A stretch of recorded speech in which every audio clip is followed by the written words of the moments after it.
मुस्ताङ हिँड्नु यार बाटो कता पत्ता लगाउन सकिन। हो यहाँ सोध्न पर्यो। राई नमस्कार। यो मुस्ताङ यानी बाटो कता होला? म त अल्पत्रै बनाएँ कि कता कता यता हो यता हो नि यस्तो सोझो मान्छेलाई ढाट्ने यता हो नि अल्पत्र परेको मान्छेलाई चाहिँ नि त्यसरी जुटाउनु हुन्छ अल्पत्र यता हजुर यता यता यता यता यता हो देब्रे कि दाहिने यता यता देब्रे देब्रे यता कहाँबाट आउनु हाम्रो सर हजुर अरे म त हिमाल यता छ अनि हिमाल त मास्तिरै छ फेरि बाटो मुस्ताङ जाने बाटो यता फेरि बाटै देखिन्न है म के हो बाटो त तल हुन्छ कहाँ पहाडमा माथि माथि हुन्छ त फेरि होइन तपाईँहरू पनि कन्फ्युज हुनुभयो यता कि यता भन्नु न म हतार छ कि साथीहरूसँग आछु कस्तो लुकाउनुहोस् जाने यता हो मैले भनेको उहाँ पनि यहाँको टुरिस्ट हो होइन यहाँको स्थानीय हामी हो अब पता उहाँलाई सर ए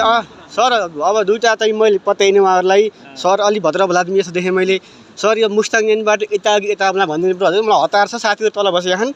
मलाई सोध्न यहाँ आएको कताबाट भनिदिनु पर्यो हजुर म अल्पत्र परेँ कहाँबाट आउनु म त पर्वतदेखि आएको सर म फर्स्ट टाइम आएको यहाँ अलिकति मेसो पाइएन यता पनि डाँडो यता पनि डाँडो कता कता हो हेर्दा हेर्दा तपाईँ पनि जेन्टलम्यान देखिनुहुन्छ सर। होइन ठिक छ धन्यवाद सर। तपाईँलाई अनेस्टली भन्नुपर्दा हाम्रो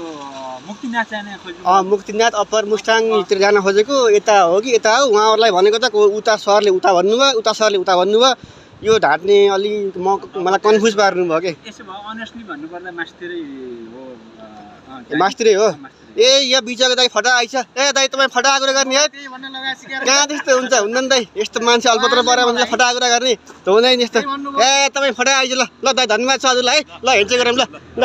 ल थ्याङ्क यू यस्तो हुनुपर्छ मान्छे ल दाइ हस् है ल है म लागेँ है ल है म लागेँ है लागेँ